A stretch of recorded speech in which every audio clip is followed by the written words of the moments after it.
everybody, I hope you're doing well. If you're new here, my name is Joanna and I warmly welcome you to my channel. I hope that you will decide to subscribe and stick around with me for a while. Today we're going to be talking about how to clean our makeup brushes. I'm assuming we all already know that we should be cleaning our makeup brushes, so I'm going to show you today what I use and how I clean my makeup brushes. Now that we've established that we should be cleaning our makeup brushes, let's go ahead and talk about why we should be cleaning them.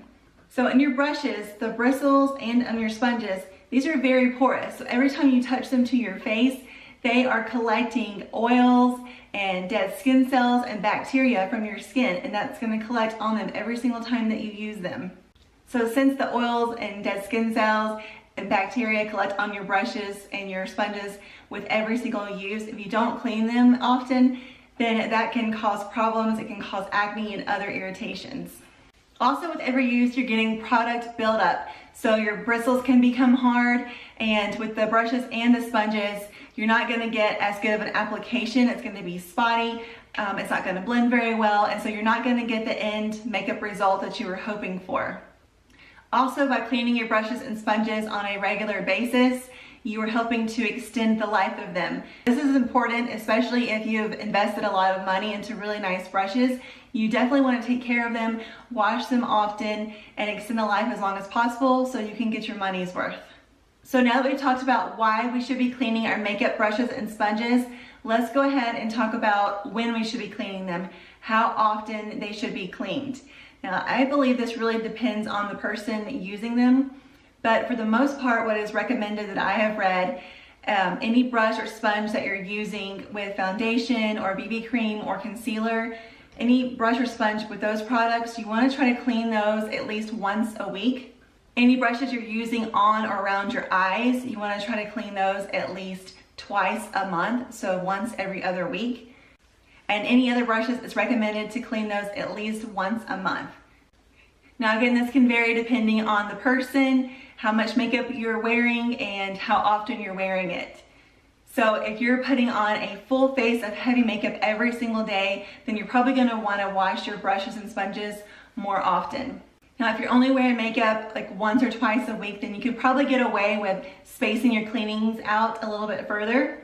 And if you're currently having any active breakouts, any acne going on, then you probably want to go ahead and clean those brushes and sponges, especially the foundation and concealer ones. You probably want to go ahead and wash those after every single use. Okay, now that we've talked about why we should be cleaning our brushes and sponges and when we should clean them, let's talk about the what I actually use. Okay, so I used to always just use some good old blue Dawn dishwashing liquid and a little bit of olive oil. I would put those together in a little container and swirl my brush in there and clean them that way. And that worked pretty well. But probably about a couple of years ago, I saw this video in my Facebook feed and it really caught my attention, and I thought it was really cool and wanted to try what they were using.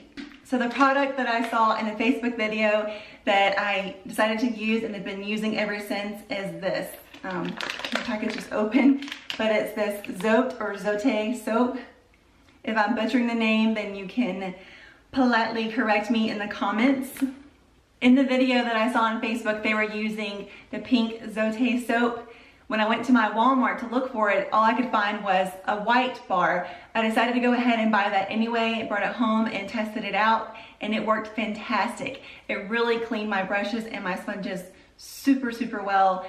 I felt like they got a deeper clean and more efficient clean than they ever had before with just using the Dawn and the olive oil. So again, I found my Zote soap at Walmart. It is a laundry soap that's made in Mexico. So you're gonna find it in your laundry supply area of your store. At first they had the white, I went back and they actually had the pink. So I went ahead and got that one too, because in the video, again, they were using the pink one. So I wanted to try out both and see if there's any kind of difference. I've also read online that they make a blue one as well, so there's white, pink, and blue. But from what I can tell with my reading and researching it, they're all the same product. They just are different colors depending on different people's color preference, which one you want to use. And again, I've used the white and the pink, and they seem to do just as good of a job between the both as far as cleaning power goes.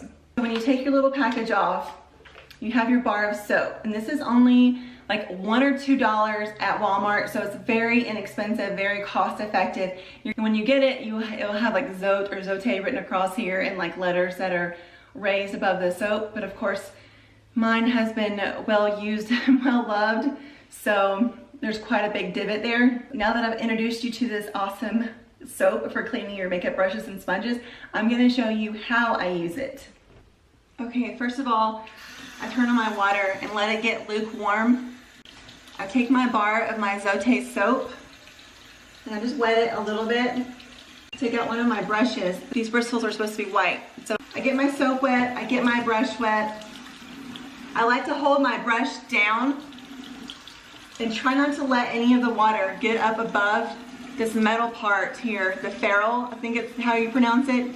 If it gets up above the ferrule, it can actually seep down between the metal and your handle, and it can loosen the glue under there and cause damage to your brush and cause your bristles to fall out. And then I just kind of start swirling it, and you immediately start seeing all that product coming out.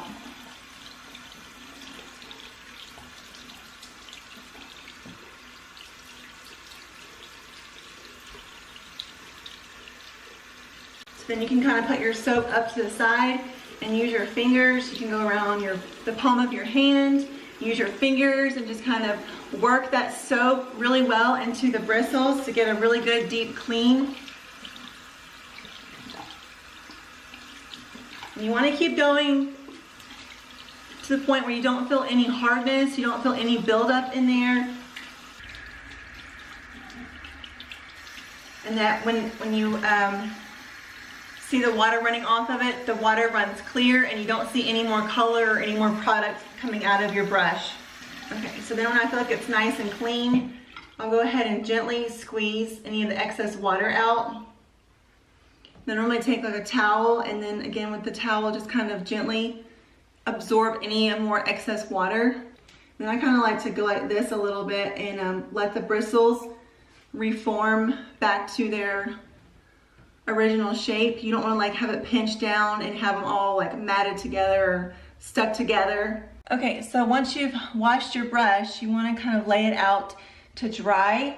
I like to roll up one side of my towel so that my brushes, I can lay them like this, and they can dry on a little bit of a decline. Again, in case there's any extra water, it's not going to seep back down the handle of the brush and get in between the metal and the handle and cause any damage. Now, I used to just lay them all flat out on my counter like this, but I recently read that you should, instead of just laying them flat like this, you should actually let them hang off the edge of the counter.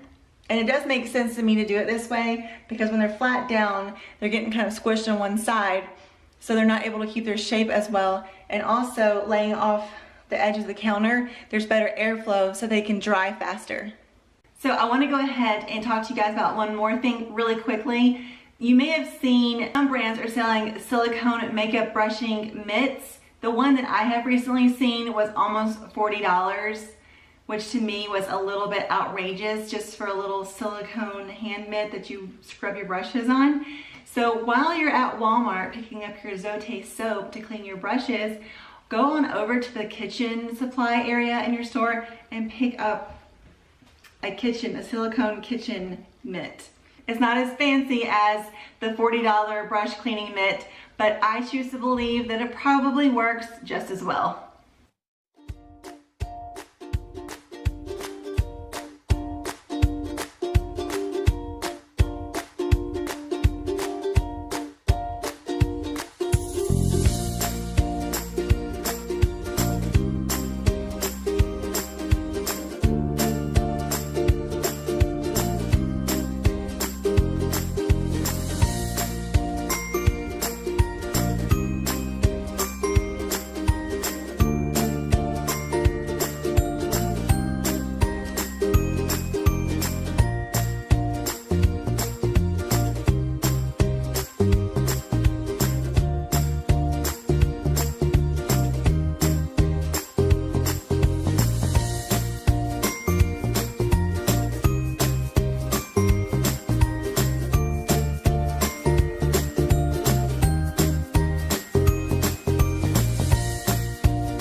Okay guys, so that was my makeup brush cleaning 101. I hope that you enjoyed this video, that you found it helpful and informative.